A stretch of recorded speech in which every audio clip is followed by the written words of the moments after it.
भक्तजनों, हर हर महादेव। ओम नमः शिवाय।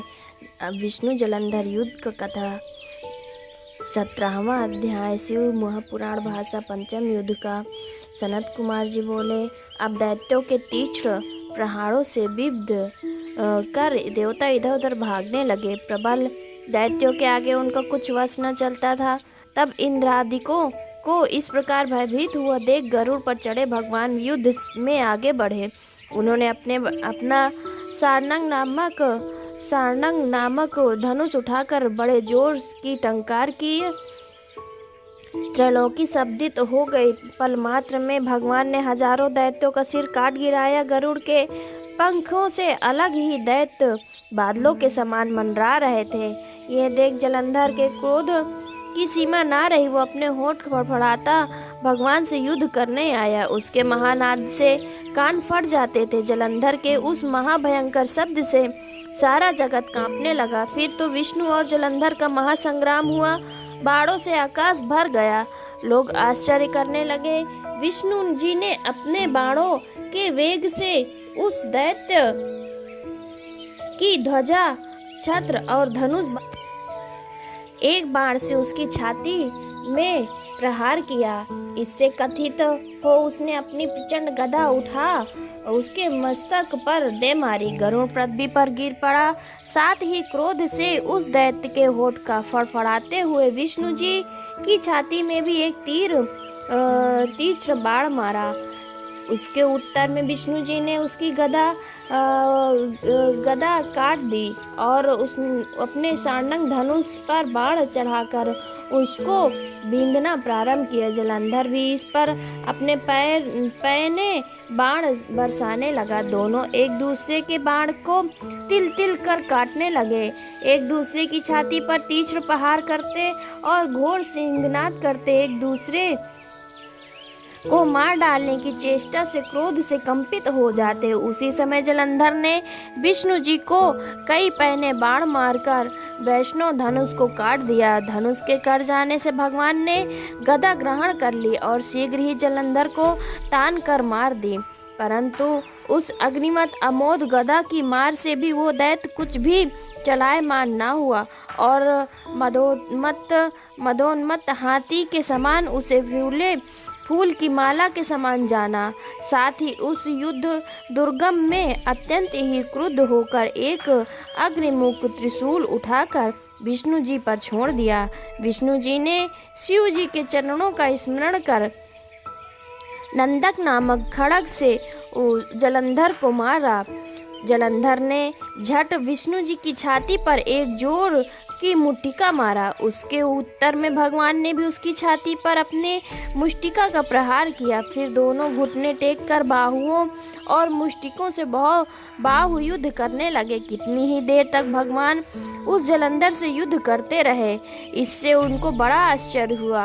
वे कुछ श्रमित से हो गए और तब सर्वश्रेष्ठ मायावी भगवान उस दैत्य राज के से मेघवाड़ी में बोले, रे रण दुर्मद दैत्य श्रेष्ठ, तू धन्य है जो इस महायुद्ध में बड़े बड़े आयुधों से भयभीत न हुआ।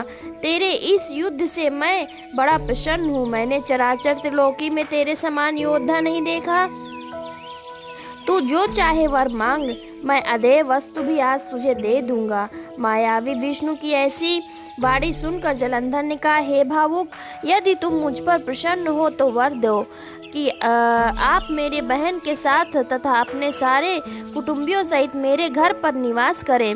सनत कुमार जी कहते हैं, उसके ऐसे वचन सुनकर विष्णु जी को खेद हुआ, किंतु उसी क्षण उन देवेश ने तथास्तु कह दिया। अब विष्णु जी सब देवताओं के साथ जलंधर के घर में जाकर निवास करने लगे। जलंधर अपने बहन लक्ष्मी और देवताओं सहित विष्णु को वहां पाकर बड़ा प्रसन्न हुआ। फिर तो देवताओं के पास जो रत्नादि थे सबको ले उनके स्थानों पर दैत्यों को स्थापित कर जलंधर पृथ्वी पर आ गया। निशुंभ को पाताल में स्थित कर दिया और देव, दानव, यक्ष, गंधर्व, सिद्ध, सर्प, राक्षस, मनुष्य आदि सबको अपना वशवर्ती बना त्रिभुवन पर शासन करने लगा। उसने धर्मानुसार सब पुत्रों के समान प्रजा का पालन किया। उसके धर्मराज में कोई व्यथित नहीं था, किसी को दुख ना था और न कोई क्रस न कोई दीन दिखाई पड़ा। पंचम युद्ध का 17वां अध्याय समाप्त। 18वां अध्याय नारद जलंधर संवाद। सनत कुमार जी बोले, हे मुनीश्वर, तब उसको इस प्रकार धर्म पूर्वक राज करते हुए तथा भ्रात भाव को देख देवता क्षुब्ध हो गए। उनसे कुछ करते न बना। उन्होंने देवादिदेव शंकर का मन में स्मरण करना आरंभ किया। कितने ही प्रकार से उनकी स्तुति की। तब भगवान की कामना को पूर्ण करने के लिए शंकर जी ने नारद को बुलाकर देव कार्य की इच्छा से उनको वहां भेजा। शंभु भक्त नारद शिव की आज्ञा से देवपुरी में गया। इंद्रादिक सभी देवता व्याकुल हो शीघ्र ही उठ नारद जी की स्तुति करने लगे और उत्कंठा भरी दृष्टि से सबने नारद जी के तरफ देखा। अपने समस्त दुखों को कहकर उसे नाश करने की प्रार्थना भी की। नारद जी कहते हैं, मैं सब जानता हूँ, इसके लिए मैं देवराज जलंधर के पास जाने की इच्छा करता हूँ। ऐसा कहते हुए नारद जी देवताओं को आश्वासन दे जलंधर के घर आ गए। जलंधर ने नारद जी के चरणों की पूजा कर हंसते हुए कहा, हे ब्रह्मांड, कहिए आप यहाँ कैसे आए और कहाँ कहाँ पर आपने क्या क्या देखा, यहाँ कैसे आए हैं? मेरे योग्य जो सेवा हो उसकी आज्ञा कीजिए।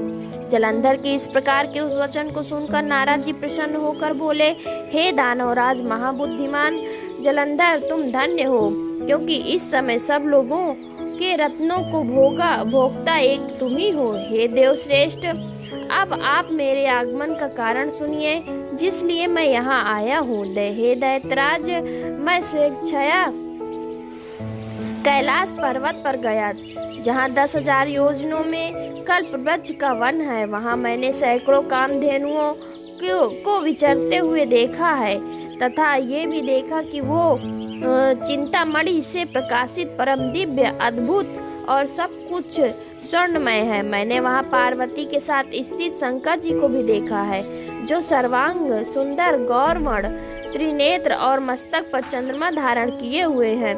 ये देखकर मुझे बड़ा आश्चर्य हुआ कि इनके समान समृद्धशाली त्रिलोकी में और कोई नहीं है। हे दैत्येंद्र, उसी समय मुझे तुम्हारी भी समृद्धि का स्मरण आया और उसे देखने की इच्छा से मैं तुम्हारे पास चला आया हूँ। ये सुनकर जलंधर को बड़ा हर्ष हुआ। उसने नारद जी को अपनी सब समृद्धि दिखला दी। उसे देखकर देवताओं का कार्य साधन करने की इच्छा से शिव प्रेरित नारद जी ने जलंधर की बड़ी प्रशंसा की और निश्चित किया कि तुम त्रिलोकीपति होने के योग्य हो। तुम्हारे लिए ऐसा होना कोई विचित्र बात नहीं है। मैं देखता हूँ कि अब तुम्हारे पास तो सब कुछ है और किसी बात की कमी नहीं है।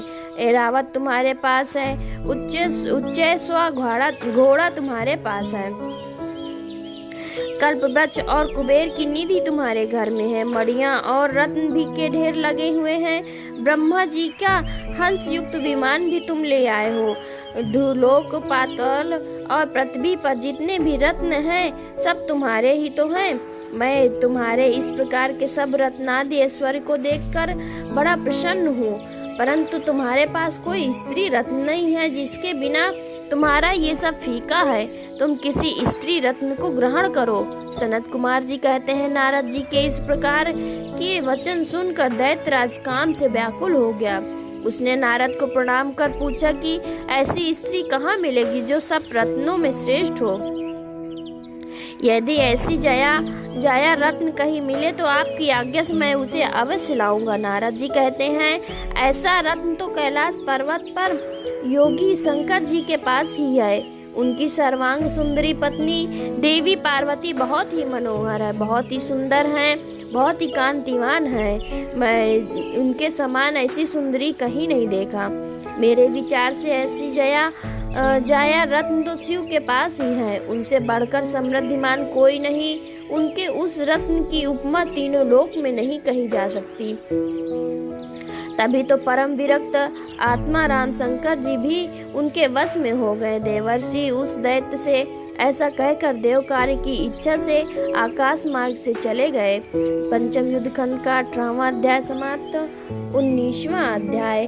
व्यास जी बोले, हे सर्वज्ञ सनत कुमार जी, जब नारद जी भूलोक को चले गए तब दैत्यराज ने क्या किया, वो सब विस्तार पूर्वक मुझे सुनाइए। सनत कुमार जी बोले, उनके चले जाने पर जलंधर काम ज्वर से पीड़ित होने लगा। उसकी बुद्धि नष्ट हो गई।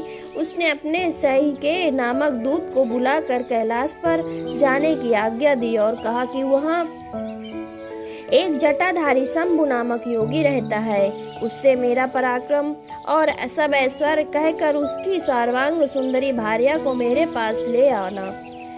तब ऐसे वचन सुनकर वो दूत शिव जी के स्थान में पहुंचा, परंतु नदी ने उसे भीतर सभा में न जाने दिया, किंतु वो अपनी उग्रता से शिव की सभा में चला गया और शिव जी के आगे बैठकर उनकी आज्ञा ले वो सब संदेश कह सुनाया। वो दैत्यराज ने कहा, फिर तो उस राहु नामक दूत के ऐसा कहते ही भगवान शूलपाणि के आगे पृथ्वी से फोड़कर एक भयंकर शब्द वाला पुरुष प्रकट हो गया, जिसका सिंह के समान मुख था और जो मानो दूसरा नरसिंह ही था। वो दौड़कर राहु को खाने चला। राहु बड़े जोर से भागा, परंतु उस पुरुष ने उसे पकड़ लिया। उसने शिव जी की शरण ले अपनी रक्षा मांगी। शिव जी ने उस पुरुष से राहु को छोड़ देने को कहा, परंतु उसने कहा, मुझे बड़ी जोर की भूख लगी है, क्या खाऊं। महेश्वर ने कहा, यदि तुझे भूख विशेष बाधा देती है तो शीघ्र ही अपने ही हाथों और पैरों का मांस भक्षण कर ले। शिव जी की आज्ञा से वो पुरुष शीघ्र ही अपने हाथों पैरों का मांस भक्षण कर गया। अब उसका केवल सिर मात्र शेष रह गया। तब ऐसा कृत्य देख शिव जी ने प्रसन्न हो उसे अपना आज्ञा पालक जान अपना परम प्रिय गण बना लिया और कहा कि मेरी पूजा के समान अब तेरी भी सदैव पूजा होती रहेगी, और जो तेरी पूजा न करेंगे वे मेरे प्रिय न होंगे। शिव जी के ऐसा वर पाकर वो पुरुष को बड़ी ही प्रसन्नता हुई। उस दिन से वो शिव जी के द्वार पर स्वकीर्ति मुख नामक गढ़ होकर स्थित रहा। पंचम युद्ध का 19वां अध्याय समाप्त। भक्तजनों, हर हर महादेव, हर हर महादेव।